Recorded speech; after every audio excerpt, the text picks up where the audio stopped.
You're listening to The Watchers, a show where two women from opposite ends of New Jersey watch movies and TV about women who are serious about graduate school. I'm serious about graduate school. I needed that gif about 10 years ago. Same. That's so the moment. Funny. We'll get into it. We watched Party Girl. I'm Andrea. Yay! And I'm Jodie. And that was the moment where I texted you, okay, this movie won me over by the end. Yeah. It's, okay, so if it was my week to introduce us, it was going to be something about how this is a podcast about how two women realize how badly ADHD affects your memory, because that was my other thing. Wait, never mind. Yes. Okay. You're right. This is also a movie about a woman with ADHD. Well, that too, yes. But for me, it's about the fact that so many of the movies that we have covered, I thought I saw. Same. Because I worked at a video store when they came out, and I did not. I've seen clips from this movie. I've seen quotes from it. That's the most. I've seen, Parker Posey in a GIF, like dancing weirdly in a great outfit, but like I hadn't actually watched the whole thing, even though I thought I had. It's wild.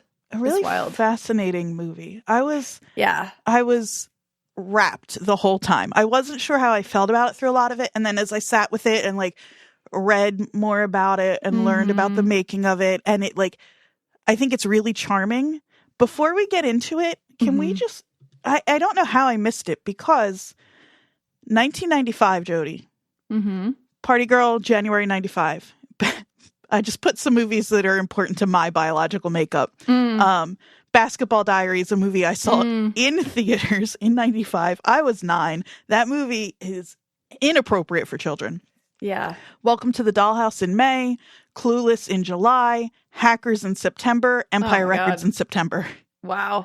And then there's more as you go down, but I just what Kevin Smith came out that year? Mallrats. Also Mallrats. Okay, Mallrats. I knew there was one. In November. Yeah. Speaking of Kevin Smith, should we get into the first and most obvious Jersey connection here? Which one? Oh, am I about to... You might be about to blow my mind. What's the... Do you know who's in this? You might not have realized it was him because he's credited with his, old name. But Hooper is in this. Oh, yes. No, I noticed that immediately. Okay. Immediately. That was one of the first notes I wrote down. I just wrote, Hooper! So exciting. Yeah. So totally. That's the big Kevin Smith connection. I said to you off mic, this movie has more connections to our show than I was expecting. And you were curious, I think, because you thought I meant the plot of the movie. Why would you think that? What I meant was, for example, Hooper's in it.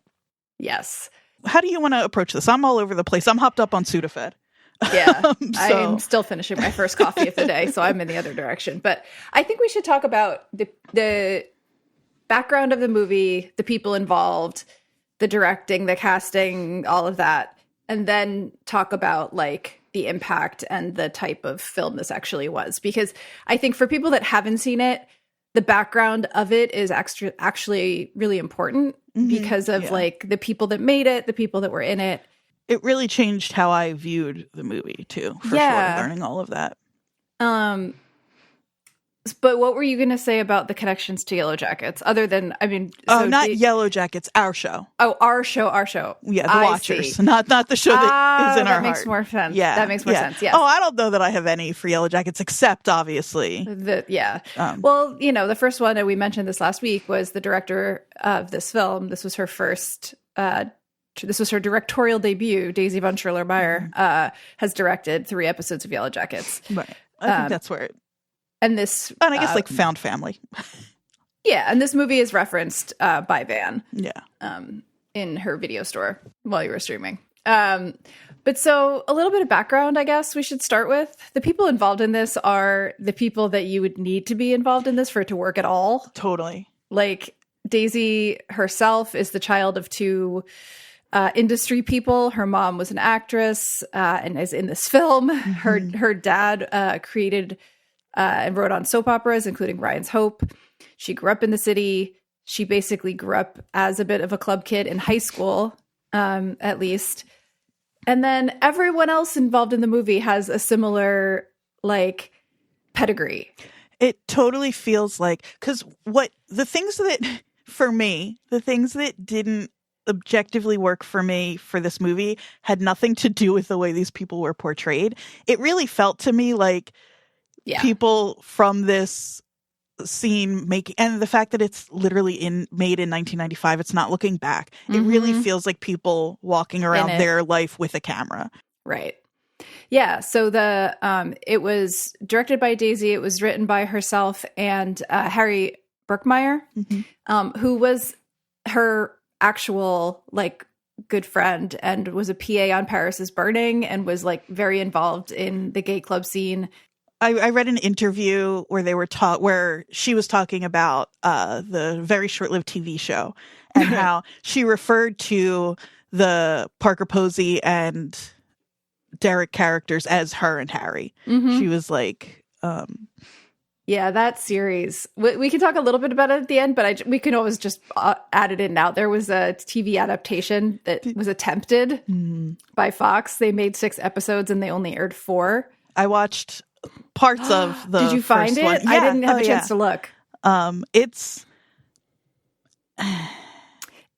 got Marsha Brady in it, right? Yeah, playing the Parker Posey character. Mary. And I like Christine Taylor. It's just not the part for her. And they apparently heartbreakingly cast Daisy's mom to play her and then fired her. They flew her out and everything. Yeah, I have the quote. Basically, so in an interview with Jezebel. That interview is great, by the way. Yeah, it really is. Daisy says that the pickup was heartbreaking and disastrous because Fox was like, we love it. Now we're going to change everything. She said, they cast my mom, then they fired my mom, which was just so hard because she had retired from acting. She was working at the Gay Men's Health Center with the AIDS community as a social worker. She had a whole life going, and then they flew her out to Hollywood, had her do like a day, fired her, and then brought in Swoosie Kurtz. Again, a brilliant actor, but my mom and Swoosie, she says, is about a 220-pound difference. Right. She said, my mom would not mind me saying that. May she rest in peace. Maybe she would. But it's like that, and then there's also a line in there about how the best friend in the show couldn't be an out gay character. Yeah. They couldn't hint to it. Yep. Which is just like... And it was like 2 years before Will and Grace. And so missing... The point. One of the most important points of this movie. Exactly. It's like so misguided. Yeah. Yeah. 100%. Like it really is like take this idea and then just change everything about it. The costume designer, which without him, this would not make any sense. I mean, like the fashion is legendarily a huge part of this movie. I don't think I realized how much this movie's fashion influenced fashion later. It's not a reflection of... It's funny, I thought Party Girl... Here's the other thing for me for context for this movie. I didn't realize it was so late, 1995. In my head, it was more... Which now this is further proof that I didn't know what this movie was actually about because I thought it was more of an 80s movie. Like and obviously it's not. It's like, exactly. It's a 90s Club Kid movie. Like if I had known that, it would have been so much more important for me to make sure that I'd seen it and not just thought that I had. And so the fashion in it, it's so specific and unique. In my head, again, I was picturing Parker Posey in like 80s, like fingerless gloves, like Madonna stuff. Right. So the whole thing was, in one of the interviews I read, Daisy says, it's not like people were wearing crazy leggings and hot pants in 90s New York on the regular. If anything, there was a lot of grunge going on and long layered skirts, things like that. She says, so Michael Clancy was the costume designer. And she says, what I loved about what Michael did, and I think the reason the clothing feels so timeless, is that it was all created around the character and then with pieces that were from Parker's own wardrobe. Basically, they like begged, borrowed, and stole clothes to costume her in this. They said they pulled a lot of things from Friends. They happened to be friends with Todd Oldham, so that's a nice friend to have in this situation. But Parker Posey, while not a New York City club kid as a child or anything, like is the embodiment of this type of person. Like a lot of the clothes were hers. Well, and like, the casting, I think it was like was it the casting? I think it's in this interview. It's either the casting, it must be the casting director who said, like, I read the script, I knew it had to be, it's a casting director. Tells a story of like every time Parker would come into audition, she'd be in these like crazy outfits. And so when she read the script, she was like, it's Parker Posey. She said when she read the script, she said, I have 80 pairs of shoes. This has to be me. But the costume designer was one of the people that was in that scene, going out to clubs a lot. He had worked before being a costume designer at Area. And there's just this like club connection that happened. Like someone who came in was a friend of Daisy's. They recommended him. He said about the film, I knew all the characters in the film were people that were very familiar to me. I knew the person that Parker Posey was playing. I knew the person that Guillermo Diaz was playing. I knew all those people. They were my friends. And so like that sense of these being like somehow both wacky, insane characters that seem like flimsy also seem really real at the same time. It's very strange how that works. Well, that's what I mean, because I think it's like, so a few things. The first voice you hear in this is Lady Bunny. Yeah. The twins with the green hair. Yeah. It twins are like were actual. Yeah. I read one of the interviews. I'll link to all of them because there's a bunch of good ones that like they were like a big get for the movie. Yep. Shoestring budget, I think $150,000. Yep. So that's what I mean about like the characters feel really real and lived in underneath. Natasha Twist is another one. Yeah, there's exactly. Just like underneath the characters that are on top of them, which feel a little flimsy, because it's like it just feels like people making a movie who don't totally understand how to make a movie, but in a setting that they really get. Yeah. So like you said, the film had a budget of $150,000. It was shot in 19 days. Crazy. I mean, not crazy. You can you can tell. It's a lot of stuff of like, it almost feels like they were like, somebody they know had access to a falafel cart and a warehouse and a cool loft space, and they were like, we'll figure it out. Yeah. Well, and to that end, it says like most of the cast and crew were already immersed in the queer downtown club scene before the film was made. Parker Posey recalls that in the early 90s, she would go out rollerblading at the Roxy on Sundays and to Love Machine, where she first saw RuPaul. Of course. Like, it's just, this came from real life. Which for something that is so like feels almost like avant-garde for the time compared to like the like 95, when did Reality Bites come out and all those other sort of like, you know, singles and those grunge movies that were like slightly before this. This feels like a completely different world. Yeah, it's only a year later. Reality Bites is 94. Oh my God. Well, and then I think that takes me to me, one of the most impactful things about this movie, which is that all of those other movies I'm talking about from the time and that you're talking about from the time, most of them are the whitest thing you've ever seen and take place in places where, like, somebody said in one of the interviews, like the falafel cart guy would be some sort of like local color, like in the background of another film, and in this movie he's one of the characters. Like, that's what Daisy said. Like, I wanted to make a movie where all of the side characters in the main movies are the main characters. She says, like, you know, Sandra Bullock and Tom Hanks would get would buy falafel at a cart. Well, forget about them. What about the person who owns the cart? Exactly. And I think that, you know, the two of us talking about this film is also kind of, we can't ignore the specificity of it. Like, I grew up 45 minutes from New York. I moved there 4 years after this came out. So I moved there in 99. I moved there after the Club Kid era had officially kind of ended, but there was still a huge nostalgia for it. I would go out, not clubbing like these people would, but I was in my early 20s when I moved to the city. I did go out to raves. I did go out, like, and I'll bet, I mean, not to speak for you, but I can imagine if I lived that close to the city when this, I said to you too, I didn't say this part to you too, if I were a few years older and lived that much closer to New York, I think if I moved to New York in 99, I would be chasing that. Yeah. Even though it when didn't exist anymore in that way. Yeah. Well, and even when I was in college, like, I was in college in 95 going to Montclair, and I was going into the city with my friends to like be cool. Right. And we would always go to the Lower East Side. That was, for some reason, the place we would go to St. Mark's, we'd go to Yaffa Cafe, we'd pretend to be people that lived in the city. And then like 4 years later, I did move there. And I, you know, like the clubs in the meatpacking district were still going. And like it was not that time anymore, but it was still so close to it that it kind of felt like you could be adjacent to it. It makes no sense for that either of us, other than the fact that we're old women with ADHD and broken brains that we haven't seen this movie and weren't obsessed. If I had seen this movie in 1995, I would have been obsessed with it. I said to you off mic, we're talking because the 90s club kid scene in New York is so specific and has such a like endpoint to it. And if what am I trying to say? If you don't know, what put a real end to the club kid scene was this murder by this like club promoter, Michael Alec.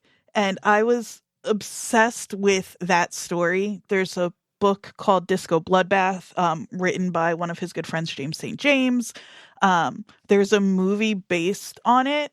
It's this infamous murder that happened. And again, like I said, really kind of put an end stop to the club kid scene. It's a really brutal murder.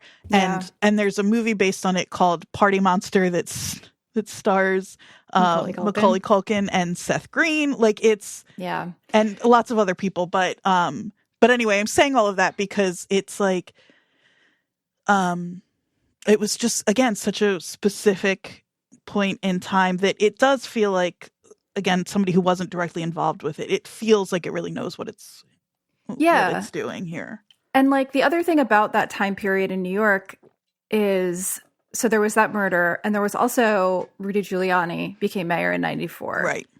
And one of the things that his big goal was the broken windows policing, right? Like he was going to clean up New York. One of the things he did to quote unquote clean up New York was he started enforcing the cabaret law, which was this like ancient law about like basically public gatherings. Like we literally, this is going to take any semblance of coolness away from me after this conversation about how I was adjacent to the club kid scene. But how it affected me was it fucked up all of these like dances that my friends were trying to organize because of the rules about how many people could be in a place at the same time and all that stuff. And those gatherings were swing dances. But like that cabaret law, like he was mayor from 94 to 2021, and he literally like made it his mission to smash out New York City nightlife in the way that it had existed prior to this. Right. They targeted all of these different venues that didn't have like, you had to have a cabaret license to have dancing. And it was this huge problem. One of his favorite targets was like the Limelight, and, you know, referenced in Party Monster, what you were just talking about. But that murder that you brought up was his quote unquote told you so moment. It was his chance to say, see, it's dangerous. And allowed him to even further crack down using the cabaret law. And so it can't be sort of overemphasized how much the transition from like the club kid New York City to Sex and the City New York City like came from this specific governance. So, I mean, for many reasons beyond this, fuck Rudy Giuliani, but also fuck Rudy Giuliani. Who knew? Who knew that we were going to watch Party Girl and then have a whole cultural critique about decency laws and whatnot? I mean, it's funny because it's like I said, I was definitely not involved in this, but the aftermath of this time really impacted my my 20s in New York. Like we talked about the cabaret laws all the fucking time because we were like trying to find places to go and everything kept getting shut down. It was like we would go to some new place for a couple months and then it would get shut down and we'd have to move on. And it's like, I didn't know at the time because I was 23 years old that it was because of this chain of events and this specific, we knew it was Giuliani, but yeah. So a few other people involved that I think we should highlight. So we talked about the costume director. We talked about Daisy and Harry. The music supervisor, Bill Coleman. Very cool. Very involved. He was a DJ at parties all over the city. He worked at Billboard. This was his first music supervision role. He said when he read the script, it was immediate. He had very specific visceral ideas, getting a sense of who this character was. He said, I would make notes for every scene, coming up with 5 options or so for each, and I'd hand Harry and Daisy cassette mixes, which is the best. He also then became music supervisor on The Watermelon Woman and Party Monster, among other things. Fascinating. Great soundtrack. Yeah. Yeah. And interestingly, like, because of where this movie takes place, most of the music in the film is diegetic. And so like it's atmospheric, it's happening when they're doing things. It's not like a soundtrack in the way that we think of a soundtrack. It feels like this is what they are listening to at the moment. Yeah, the only time that's not the case is when we get some diegetic music that then like carries into the library. Right. And then I thought before I watched this movie, I thought what you and I were going to focus on was all the library stuff. Oh, we're going to get to it. But I want to talk about libraries forever. But I think we got to talk about the people in it a little bit more.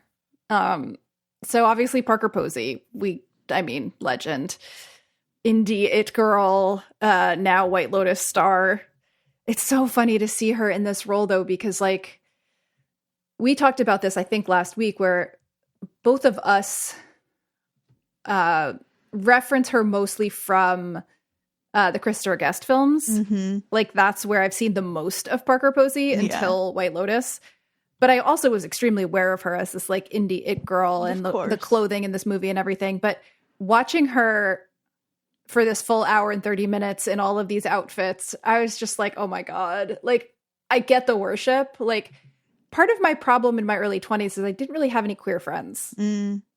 And so the people that I was spending time with would not have been into this movie, this scene. We did go to drag shows, but more because it was like a cool thing to do. Mm-hmm.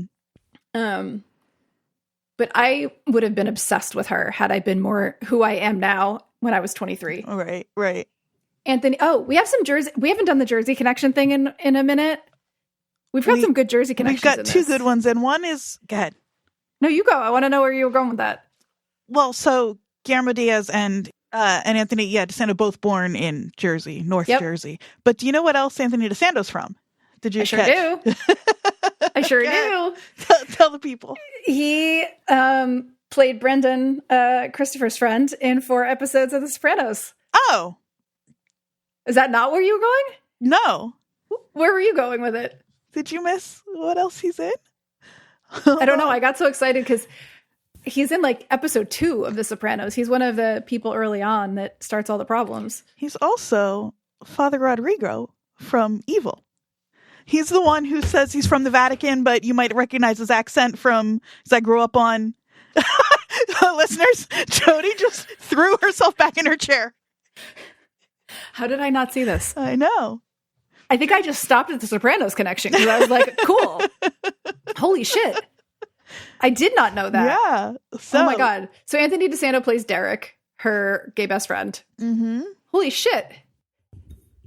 I literally missed it. I stopped at fucking Sopranos. Father Rodrigo. He does the bit. Yeah, he's got that recurring bit every time he introduces himself. Wow. Also, he was on The Good Fight. Everyone that we've ever talked about is either on The Good Wife or The Good Fight. The Good Fight. That's right. So Guillermo Diaz, though, I love him. I've loved him for a long time. He, one of the other Jersey folks, born in Jersey, grew up in Washington Heights. I most recently really knew him from Scandal, but he has been in a million things. Yeah, he's one of those.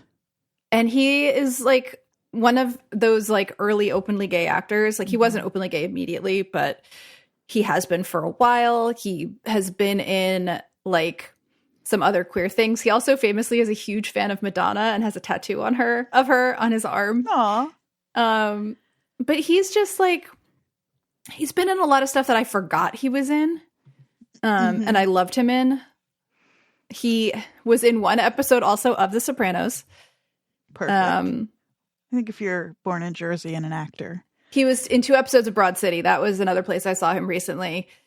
He was in High Maintenance. He's in an episode of Deli Boys, which, have you watched that? I watched the first episode. I haven't gotten any further. I haven't watched it either. I know I'm going to love it. So many people I like keep popping up in it. And I just learned today it's set in Philly. Filmed in Chicago, but set in Philly. I had no idea. Oh, yeah. No, that's why the Watch podcast, not the Watchers, but the Watch, our Philly brethren had brought it up a while ago. Oh, okay. And so I watched the first episode from that. I haven't gotten any further, but it would be nice of you as a North Jersey person to have me as a South Jersey person do a month of Philly/South Jersey media, and we could do Deli Boys and Abbott Elementary and Sunny. I just want to know how I'm more up on the Philly TV than you are.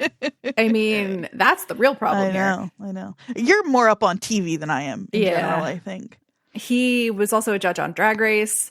He's been everywhere. Mm-hmm. But he was on Girls on one episode. He's a real charmer. I really like him. That's it. That's what it is. He's a real charmer, and he gets more and more charming as he gets older. Like in this, he's very much like a specific kind of moronic, he's like goofy sometimes. Yeah, goofy sometimes. But like as he gets older, I just love him more and more. Mm-hmm. Donna Mitchell as Renee, Liev Schreiber. I forgot. He's so associated with a specific type of role now, the whole Ray Donovan thing, that like we forget he was in a million other like Scream. I know. Cotton Weary. Cotton Weary, one of the great named villains in all movies. One of his first roles, they did not know what to do with his character because he's he's like not a bad guy most of it. He's just kind of an oaf a little bit, but then there's that he has like an evil turn, and it's so this is what I mean about this movie being a little like unsure of what it's doing. It's like it feels like they felt like they needed a moment of conflict, and we're like, who do we have here who could do something fucked up? Yeah, it definitely felt a little bit like he was just kind of there. Like the other folks had more of a purpose, like Leo, her roommate, like you know, her love interest. He just kind of felt like a hanger-on that happened to be like the bouncer and all this kind of stuff. like they felt like they're like, well, if we're going to represent this scene, we need somebody who is the like bouncer bartender kind of guy. Yeah. All good. Also, if our commentary is a little more all over the place than usual, which it often is a little all over the place, I'd argue this movie is a little all over the place, and I feel okay kind of rolling with that. It is. Somebody referred to it as thin as an envelope, and it was in a positive review of the movie, like that the plot was thin as an envelope. That might have actually been somebody from the film that said that. I mean, it's not about the plot. No, but I guess we could just say very quickly, if you haven't watched this movie now that we're a half hour into our review, Parker Posey is a club kid without any parents. She is the inciting incident in this movie is she gets arrested for throwing like an illegal party. Her godmother, who was good friends with her mother who has passed, bails her out. She goes to borrow more money from her. She's a librarian, and instead gets offered a job as a library clerk. And then the movie bounces between Mary's life outside of the library as a club kid and like her love interests and her friends and trying to make a life there, against her like growing interest in the library sciences. Despite her like, she's like kind of always working against herself. And anyway, it bounces back and forth between those two things. Her mother was famously a woman with no common sense. Your mother had no common sense. And then her like trying to find a way to bridge those two things sort of by the end, but not really, but kind of. Yeah. There was a quote that I read about how like her life as a club kid was a performance, and so is her life when she goes full on librarian mode. Like it's all a performance. Right. But I think that's so real. She's 20. She's almost 24. Yeah, she turns 24. Yep. At the end of the movie, which is like, that's the age I was when I moved to the city. I was 23, and like I was performing corporate design girly. That was like, we were all performing ourselves. It's exactly the age where you're like just starting to feel like you should be an adult and don't really know what that means, and then you're trying things on. Yeah. I do like that it's got a little bit of the legal, or I guess Legally Blonde has a little bit of the party girl thing where it's like she's kind of flighty, she's like fashion obsessed, all of that, but she's got this like wicked like ability to do something really smart. She's really like observant. She learns when she breaks the Dewey Decimal System code overnight. When she's walking around teaching the it to library herself montage is so good. It's so good with the books bounced on her head, and she's like, "Yes, Mama, you know what you're talking about." Yep, it's really good, fantastic. And then she comes home and organizes Leo's records, and he loses his mind. I would be pissed too. I know, you don't touch someone else's collection. Useful, yeah. And then at the end, can we just talk through? I don't know if this is where does this go? I'm a little confused about what's happening at the end. Does she need Judy, her godmother's approval to apply to grad school or to apply to library school? She needs a job in a library. Like so she needs to get her job back. So that's what that was about. But that's such a funny, again, I don't think thin as an envelope is totally wrong. Yeah. But I really kind of don't care. Yeah. I was really charmed by this movie by the end of it. Well, it's pretty self-aware. I think so, yeah. You know, like, so the director said once, she said, to me, she's this we're laughing at her as much as we love her. To me, she's this very ambiguous character. She's lazy and she is selfish and she does need to learn a lesson, but things get so earnest sometimes and I find that boring. We wanted it to be lighthearted too. Totally. I'm glad you brought that quote up because I think learning more about the people who made this movie really kind of explained a few things for me. She has that scene where she figures out that where Omar keeps his falafel cart would be a cool space for a party. And then she has this really misguided Middle Eastern themed party where she has... Oh, by the way, we have to correct that. Omar's his actual name. That's why I was using that. Mustafa. Yeah. Thank you. Yeah. Where I'm obsessed with what little we know about Omar. I know. I'm sure you read in that Jezebel article. We'll have to talk about that. But Mustafa, thank you. She's like making himself falafel at 1 a.m. She kind of turns him into this cartoon character. She drops the F word, not fuck, the one that I won't say, a bunch of times. And at first when I was watching it, I was like, hello, movie. Like, we're not, but, and again, still not okay, but the fact that the filmmakers knew she's not supposed to be likable in that moment and is being sort of like casually thoughtless about the people around her who care about her, and that's like her low moment. They talk about how that is the way they signal that she was being like the worst version of herself, that she was doing all of that. It wasn't just that they were like, oh, well, this, nice lady has gay friends so she can say that word. Right. Exactly. No, this was definitely not that. I also did feel like, whoa, at the moment, but they were talking about this, and we can talk about the real life Omar here too, I think, but they were talking about this in an interview, and I think it was Daisy who said, where is it? Okay, she said, a wonderful film critic named Jack Shaheen wrote a lot about the portrayal of Arabs in American movies. He wrote on Party Girl how it was a nice rom-com with an appealing Lebanese character that wasn't a terrorist or a murderer or religious zealot or whatever. And then she says, but I see on Letterboxd a lot of new kids find it to be culturally insensitive, which, yes. She says, I struggle with that. I would say that the character of Mary is culturally insensitive, and especially when she has her low point and she's telling him to make falafels at 4 a.m. She's just being a terrible person, and part of the way we say that is by having her say a homophobic slur and screaming about the belly dancer. And that, to me, is like how we say she's bad. So like you were saying, but that's the quote from the director.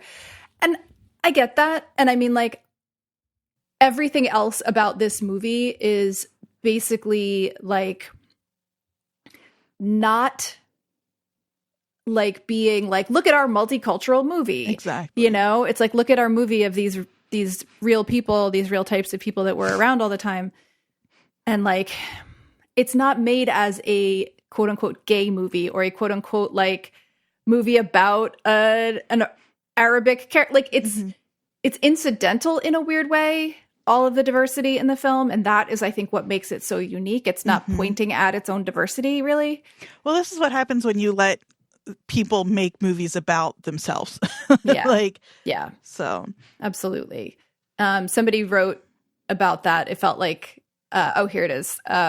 Unlike most of the Hollywood Gen X movies, it actually looks like it was made from the inside. It's it's addled and inconsequential, but at least it's not condescending. Yes, that's so it's a great accurate line. Yeah.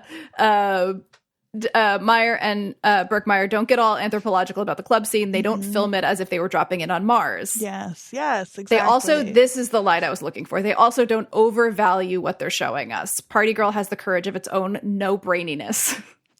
It's funny because there are some moments that are, I mean, it's silly overall, but some moments it really, like, Mustafa's kind of like quiet feud with the high-tech cart across the street. It's really funny. Also, when Renee thinks that she's an alcoholic, that Mary's an alcoholic, that stuff gets really silly. Yes.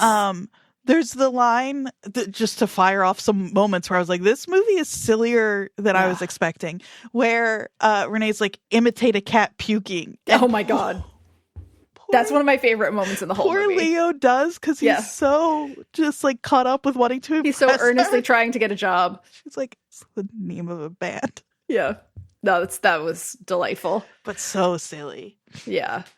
Yeah, no, there's so much silliness in it. Yeah. Well, because it's like the writing, that stuff is what's very silly. But then there are moments that feel like when Mary gets in the shower with Derek. Yeah. And it's like, he kisses her and then she kisses him back, and I was a little bit like, what's going on? But then the way she goes, incest, is so like, and that moment ended up feeling really real to me, because I was like, you're just seeing let's just see what happens. No good. I know. I will say it made me so nostalgic for a life I feel like I almost had. Like, I had a sanitized, like 5 years later version of that life. Like, I lived in the city in my 20s. I was out till 4 a.m. all the time. I went dancing. I went to clubs. I went to bars. I like had that life, but it was so much more cleaned up. Right. None of my friends the city was so much more cleaned up by the time you got there. Yeah. I also think, again, my life was not like this life, but I grew up with a really close, very found family feeling group of queer friends. I'm really, really lucky to know that I had that part of it. Yeah. And that's the stuff that felt really true to me. Like, these people really, the characters in this movie really do feel like they love each other and support each other and aren't just there to like be sidekicks to whoever the main, you know what I mean? Like, they don't all just feel like sort of Mary's like decoration for Mary's character at all. They really do feel all involved. And honestly, there are times in the movie where it feels like Mary is decoration for them. Like, you can kind of picture this movie from the perspective of, you know, one of the drag queens in the clubs that she's visiting being like, oh, look at this lovely little white woman with her outfits coming and dancing with us. Yeah. You know, like, you could see it as her as an accessory for them as much as the opposite. And I think that part of her thinness actually works for that as well. So I do want to just mention that the guy that played Mustafa, while we're kind of in this general area, Omar Townsend, this was his only film role. And there, Daisy said something about him, how he was a very wealthy and interesting guy. Years after the movie was over, I'd get an email saying, Daisy, I'm going to be out on a yacht in Ibiza. Or I'm not going to say it the way they say it because I can't. Would you like to join us for a party? And I'd be like, Omar, I'm working. I have a job. And then we lost touch. He is really like charming on screen. He is. Well, they chose him because they didn't have a lot of the hottest the hottest man they could find that actually spoke Arabic. But yeah, like they chose him because he was the hottest person they could find that spoke Arabic that could act sort of. Yeah. And it works. He also feels real. I keep saying that. I think in that same interview, she's like, they kept saying, can he be Italian? And I like that. She's like, no. Yeah, it's like, what does he get? I mean, could he have a sausage and peppers cart and work in Little Italy? Sure. But like, that's not the point. And it is sort of like, I don't know. I'm making this too much about myself today, but this brought up so much for me. Like, I grew up very sheltered in a very white neighborhood. I moved to the city when I was 23. Suddenly I was introduced to a million different foods I hadn't been around. And the falafel thing really struck me because it's like, I don't think I'd ever even heard of falafel until I moved to the city. Like, I grew up in Italian suburban New Jersey. We had 17 red sauce joints and like one Chinese food place that was like staffed by like Latinx people and had a buffet. Like, that was all I had. My mom didn't cook. Like, neither of my parents were very curious about other worlds. Yeah, I mean, that's a real, like, specific kind of shorthand for cultural awareness in general. Like that. Yeah, I hear you. And, like, that changed for me when I moved to New York. And I feel like that is sort of, as soon as I saw her going up the stairs to the library that still had its 90s graffiti on it. And I was just like, oh God, New York. It made me really nostalgic. Should we talk about libraries? I would love to talk about libraries. I love libraries. That montage of her dancing through the library and reshelving books. I was like, I feel it so deep in my bones of how fun it is to reshelve books. Like, I think we said this last week. I worked in the library at a university between undergrad and grad school. And man, did I love being in the stacks. Yeah, like I said, I was a librarian in middle school, but more specifically, I worked in the library in undergrad in the writing center. So I spent, and also was an English major. I spent a lot of time in the stacks, like a lot. I mean, by the time I got to college, there were no paper card catalogs, but there was when I was in middle school. And man, do I miss. I love those paper card catalog. Ugh. Well, and I worked in visual resources in the slide library. And so we had slide catalogs where you'd pull out the tray and all the slides would be stacked in it. And you'd have your click, reference system for that. That's so good. So good. Yeah. It's so funny how many jobs I've had that are very similar this way, because I started to say also, like, working at a video store is not that different from working at a library. No. Or a bookstore. I worked in a bookstore as well. I also worked in medical records at a doctor's office for a few years. Yeah. And filing medical records is not that different from putting away movies. It's not that different from shelving books. Yeah. No, there's something really soothing to those of us that grew up as book nerds about a library in general. Like, I spent so much time in my local library when I was a kid. Absolutely. I would bring in a shopping bag with me and fill it with books and leave, and then bring it back the next week and refill it. Like, it was everything. Yeah, my mom worked in a few delis, but for a few years she worked in a deli across the street from the local library. So in the summer I would go to work with her and just spend the day at the library. It was the best. The best. And, like, walk over to the deli to get a hoagie for lunch and then back to the library. Yeah. Yeah. It was like my favorite place when I was a kid. And then getting to work in one was very cool. But I love how much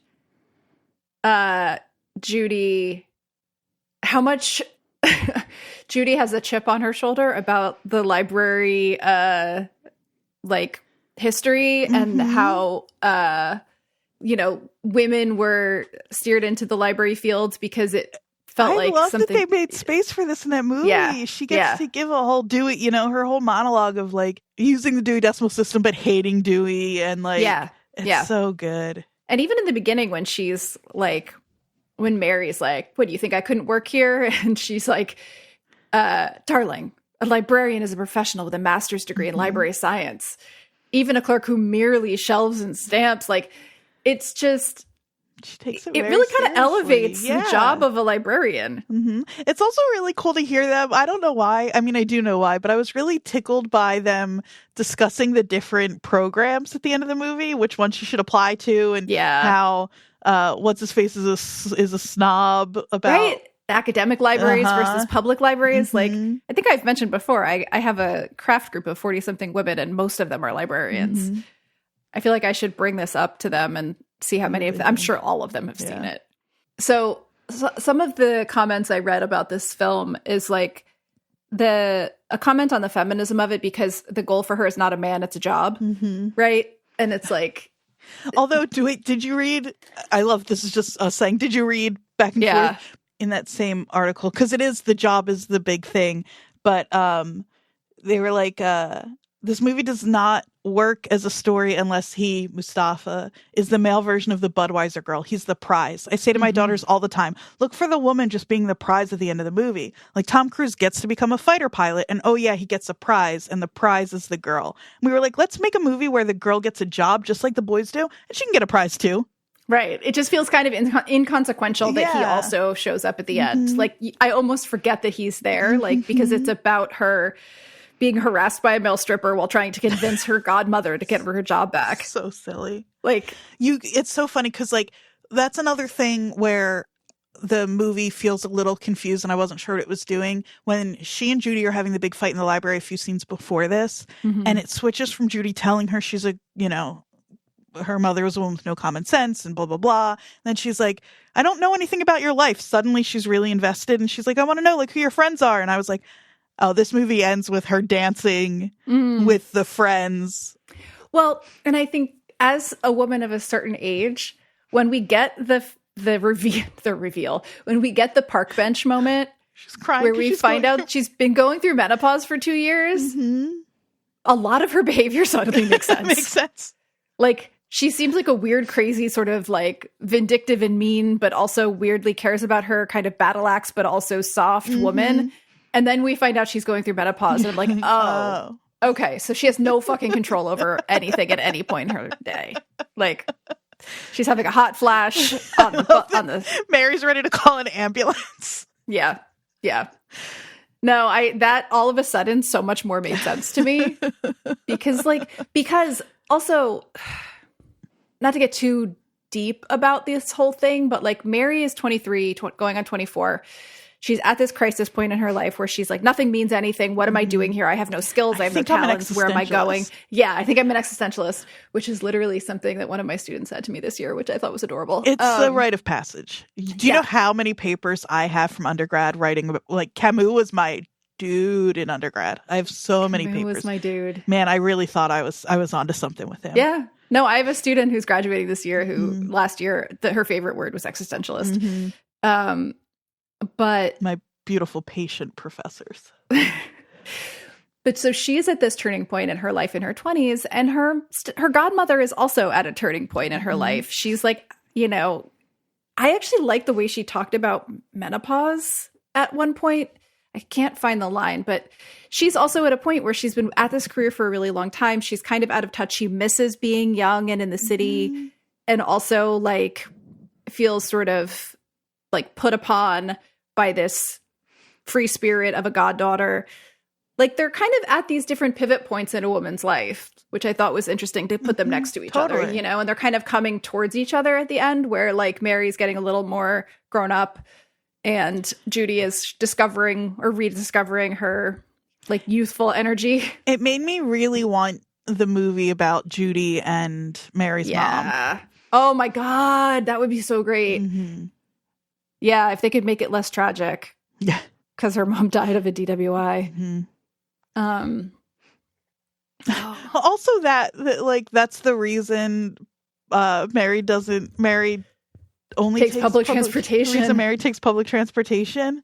It's like, no, you live in the city. You just, of course, you only take public transportation. But still. I mean, the thing, just to stay on the why libraries are so great thing, is libraries are a democratizing presence. Knowledge is there and it's free, and like Mary could probably access that otherwise. Like she doesn't come off, she's wearing like a Gautier jacket, which maybe she stole, but she's not, even when she's worried about paying rent and desperate for a job, she is still more privileged in this movie clearly than a lot of the people she's around on a daily basis. And that is not something that they're trying to hide. Right. Like, they talked in one interview about how when she's talking to Mustafa at the cart and like trying to place herself as this poor, street wraith, she's wearing like designer clothing. Right. And he's an actual immigrant, like who has a teaching certificate and can't teach in the US because he has to go through all these hoops. Yeah. That's another good example of this movie being weirdly grounded. Like, really specific ways. Even that like a major not plot point, well, I guess, I don't know, is like she does really good research figuring out how he might get certified in the States to teach. Yeah. Yeah. Did they take the time for her to talk through that? And it's really good. Yeah, there's a lot of moments where you're like, I'm not sure why they spent so much time on this one specific fact and like area, but it's kind of cool that they did. So I think thinking about the impact of this film, sadly, it didn't get a chance to have an impact on me when I would have really loved it. But it relates a little bit to, kind of tangentially, when we were talking about Chasing Amy and how it was a movie that, in its very white male version of what queerness was, still reached out to a lot of queer kids who didn't have other options, right? This is not that, but this is enough of a sort of cult movie that it did reach people that needed it. Like, people apparently come up to the people involved in this film all the time and say, like, you know, I was in the closet, I saw a party girl and it made me feel like I could be accepted. There was a world out there for me. Like, you know, if you didn't grow up near the city, like, you might not be aware that there's this like very diverse and open community of people like making a family for themselves in places like New York. Not only New York, but yeah. I think that's exactly right. Yeah. Yeah. Oh, this is where this is the thin as an envelope quote, actually. This is from Daisy, and she says, after they say, your movie changed my life, she says, I can't believe it because it's as thin as an envelope in terms of the story. A party girl becomes the librarian. But I guess the feelings underneath it, my feminist feelings and Harry's gay feelings about the community, must really be in there. There's an undercurrent that speaks to kids looking to be accepted outside of whatever their mainstream culture is. I think, too, that speaks to how genuine it is that she doesn't even, it's just in it. It's not, she was like, I wasn't trying to make a movie that has that message. It's just, I was reflecting the life that we were all living. And that's why it's so easy to connect with these characters, even if the movie itself is thin as an envelope. Roger Ebert, man, 2 out of 4 stars. I get it. But his review wasn't for him. Totally not. He's really bad at being able to say, like, oh, maybe this movie isn't for me, in general. But they used to make they used to make movies about young women who were earnest librarians and wore horn-rimmed glasses and put their hair up in buns and never had any fun. At about the half-hour mark, the Cary Grant type would deliver the immortal line, you know, when you take off your glasses and let down your hair, you're beautiful. And then the librarian would be freed from her enslavement to the Dewey Decimal System to embark on a life of romance. Now, here's the line that I'm a little... It is perhaps an omen of the times we live in that Party Girl reverses this formula. As the movie begins, our 23-year-old heroine Mary is being arrested for throwing a wild party. And then it goes on. I can't tell. The word omen there is pretty strange. Yeah, because like, and then he goes on and most of it is about how he's like just not totally sure what to make of the movie and the problems that I do think are there. But it almost feels to me like he's saying like all these damn feminists. Exactly. Without like coming outright and saying it. I know. Yeah. I hope that's not the case, but I did read that quote as well. It was like, omen? Really? That's the word you're going to use? I was like, okay, sir. That's the thing, though. Like, not everything is for everybody. Yeah, and that's okay. I maybe have said this already. I didn't expect to be so charmed. I didn't expect it to have so much actual cultural relevance beyond just Parker Posey's clothes are cool and have inspired. Yeah. You know, since there was much more here than I was expecting to be able to get into. And plus, like, I think it's interesting because there's so much lightness and it's like we said, so much thinness to the movie that you almost miss, if you're not looking closely, all of the like almost like socialist, like, or, you know, progressive themes in it. Like the like queer community and their importance, the difficulties that immigrants have when they come to this country, the importance of libraries as democratic spaces of knowledge. Like, there's actually like a lot in there that is very like weirdly political while not being political. Should have trusted Van, of course. Her recommendation here. Of course it wasn't just some flighty. Of course. Exactly. Van knows what they're doing. Really fun. Yeah, I don't think that like we need to belabor this film. I think I'm so glad we watched it. Finally, I can't believe. I know. Like I can picture this on the shelf of at the video store. I can picture clips from it, but I guess I can believe I've never seen it. But I'm so glad I saw it now. Yeah, same. I'm so glad. Thank you. Yellow Jackets. Van, thank you Van for the rec. Yes, thank you, Van, for your excellent recommendations. So we're going to keep going with our movies referenced in or connected to Yellow Jackets. And next week, I think I described this as like the whiter coming of age film, the less culturally inclusive. And I haven't seen this movie in a really long time. So, but what I remember of it, it's not exactly culturally diverse, let's say. No, I don't think so. But culturally significant, though. Absolutely. And was significant to me at the time, growing up as a white Gen Xer. I was just going to say, I'm curious to see how the two of us come to this movie, because I've only seen it once or twice. I liked it, if I remember correctly. I was a little young for it when I watched it. That's true for a lot of things. Shockingly. But I also just think that like you might connect with it in a way that is a little different from Definitely. me. So it'll be interesting to talk about this one. Did we say what it is yet? No, we always do this. We always drag it out like it's some big surprise. But maybe we're watching... What if we just don't tell people the title of the movie we're watching the following week? We just talk around it and see if they watch the right one. Yeah. Think about a coming-of-age romantic comedy group of white kids, Gen Xers. You might get there. We're watching Reality Bites. Of course. 1994, written by Helen Childress and directed by Ben Stiller. It's his first directorial role. Winona Ryder, Ethan Hawke, Janeane Garofalo, fucking legend. Steve Zahn, fucking legend. We love Steve Zahn. But yeah, it's a Gen X touchstone film. You know what our big Jersey connection is? Should I save it? Oh no, what is it? Produced by Danny DeVito. That's all. Oh, there might be more. I have no idea. Production company Jersey Films. Hell yeah, love that for us. But yeah, so it is a very mid-90s group of friends, romance, ennui. It's very much one of the movies that labeled Gen Xers as slackers and people that just didn't care, and like it was all about irony and not giving a shit and dropping out.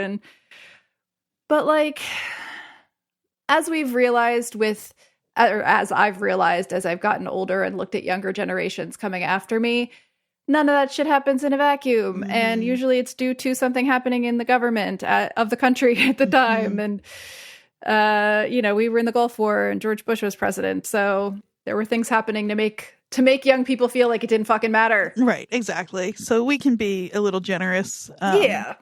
With it. This was much more of a hit, though, than Party Girl. Also, just before we even get to next week, just incredible soundtrack. So, oh God, I know. If you're not super stoked to watch this movie because you've never seen it before, or you have seen it and don't love it, even if you watch it just for the soundtrack, it's worth it. Yeah, there's a certain group of '90s movies that I actually like bought the soundtracks for, and Pulp Fiction. Pump Up the Volume, Reality Bites, like legendary soundtracks, Reservoir Dogs, like, movies where the music is not just incidental, where it's almost like a character. It's almost like a character in the movie. Yeah, exactly. So that'll be next week. And yeah, do we have anything else we need to talk about? We have a new review I'd like to share. Love it. Oh, and if you happen to be joining us because you did hear my conversation with Jeremy Schneider over at Jersey's Best Podcast. Oh, yeah. NJ.com. I'm the one that's aggressively from North Jersey. Hey, how's it going? Jodie's last name is Bergen County. How you doing? So welcome. Thank you for being here. This is from Ogie of Little. When I heard this podcast started out as a watching Yellow Jacket situation, I knew I wanted to listen along as I watched the series. Then I heard repeated references to notes, close reading, and beyond basic research. So I was in between their loyalty to Jersey, excitement for Yellow Jackets, needle drop knowledge, and deep dives into other shows like Evil and Severance. Andrea and Jodie make every listen fun and real. I really feel like, thank you so much for that review that I feel like really gets it. Yeah. Yeah. Thank you. That's welcome. Awesome. Happy to have you here. Absolutely. All right. It might be OG of Little. Oh, like it's either OG or OG of Little, like OG of Little Faith. So welcome. Sure. G or G. I also sometimes I think we should do a little like what we're watching right now moment, but I think that's more for me as like an indulgence because I watch so much more TV than you do. But I just would like to know maybe from our listeners if there's other shows they're watching right now that they're really into. I am currently watching Hacks, season 4, episode 6 just aired, enjoying it. I am watching Last of Us season 2, which I almost referenced and then realized I couldn't make a comment based on spoilers. Everyone's very careful about spoilers with Last of Us because it's a game that many people have played and know kind of where things are going. But those are the two big ones that I'm watching right now. Would love to hear from our listeners if there's anything they're really enjoying, whether new or old. Because I'm about to go into my sort of intense studio time coming up, and that is when I blow through shows like crazy. So would love some recommendations. I think we both watched the first episode. Have you watched the first episode? You have. I think we both watched the first episode of this season of Taskmaster. Oh, I watched the second one last night too. Oh, I haven't seen that yet, but our nearest and dearest yes, Jason Mantzoukas. Yes, being perfect, absolutely. Of course. Also, a new season of Game Changer on Dropout is incredible. If you are not a Dropout subscriber, I know. It's even like if you don't think it's man, Game Changer is just like my favorite 40 minutes to an hour or whatever of TV a week. It's so brilliant that there's really no way to describe how brilliant it is. It's like this magic thing that happens with these people in this premise that every time it's something wildly different. And you can kind of drop in sort of whenever, not really. But I really think if you go back to the beginning and just let that show build to what it becomes, watching that evolution is just such a joy. But if you're going to drop in on any specific episode without doing that, I would suggest one of the ones that are themed around other shows, something like the Survivor version that they did, or the version they did of The Circle. That to me is still, I just rewatched it recently because I needed a good laugh. And Grandma Sweetie, Zach Oyama as Grandma Sweetie. I'm so in love with Zach Oyama. I just think he's so good. It's incredible. I wish there were any way for it to make sense for us to cover Dropout programming on this show. Because how do you recap Game Changer? I mean, you'd sound like a lunatic. Yeah, but it is just I really just truly joyous television every week. Well, every week when the new seasons air. And I never watched The Circle. But I don't think it doesn't matter. No. Like you get the idea. So yeah. So that's my recommendation corner. Please feel free to send us recommendations as well. I watch a lot of trash TV in the meantime also, but we don't need to discuss that necessarily. Oh, this is just a personal plug for my actual day job, but we just launched a campaign. It's Mental Health Awareness Month. We just launched a campaign called All Hands on Deck. And it is Chris Gethard interviewing different people working on the ground with like community-driven, unique ways of approaching mental health awareness or mental health and meeting needs. And if you go to wellnesstogether.org/allhandsondeck, you can hear these long-form interviews with people. The one we're highlighting this week is a comic book artist and his daughter, who she dealt with some serious mental health stuff, and they have written a comic book together and are using that as a way to talk through really like serious mental health issues, but in a really fun and unique way. We have an interview with Allie Beardsley, speaking of Dropout, which is what made me think of that. There's an interview with Judd Packard, who you folks will know from our We Can Be Heroes interview with Judd and the filmmaker of that documentary. Yes, amazing. Lots of, and then a handful of others that are also really cool, but they're the ones that I think are probably most specific to our listeners. So yeah, I'll drop that's a link awesome there too. And if you are a woman in your 30s or 40s who suspects they may have ADHD, go get evaluated. just a little tip for Mental Health Month from a late diagnosed person with rampant ADHD that nobody caught. And life-changing to get the treatment that oh my God. Yeah. that you need for that if you are somebody who is maybe struggling. Also often diagnosed as anxiety in women instead of what it actually is. Mm-hmm.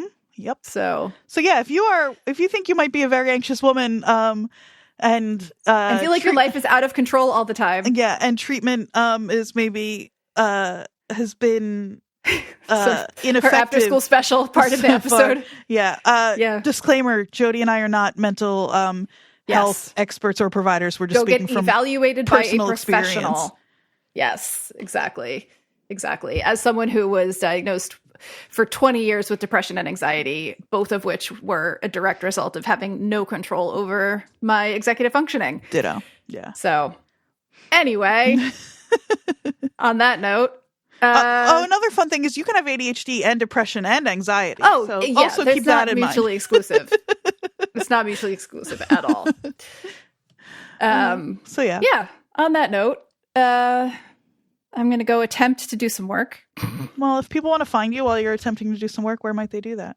They can find me on Instagram at Jodie_Mim, JODIE_MIM. Right now, I am posting a lot of pictures of my cat because she has been going through some medical things, but hopefully she will be fine soon. She's so beautiful. She is perfect, except she has the neck strength of a professional wrestler because I cannot get a pill down her throat no matter how hard I try. Do not recommend to me those pill shooter things. I tried them. I don't know how she does it. I'm impressed by her. I'm at AQ. We're WatchersPodNJ on Instagram, WatchersPodNJ at Gmail. Yeah, send us an email. Tell us your tricks for getting a cat to take a pill or your favorite TV show. Please wait. 100%. I've never meant anything more in my life. Apple reviews. Leave us Apple reviews where the only thing you leave is your trick on how to get a cat to take a pill. Please. I would love that. All right, folks. We will see you next week. Apparently. In Houston. Yeah. In the 90s. Mm-hmm. We'll see you. Yeah. Well, we've never left. That's we have true. to go back. We have to go back. Oh, God. Okay. Goodbye, everybody. Goodbye.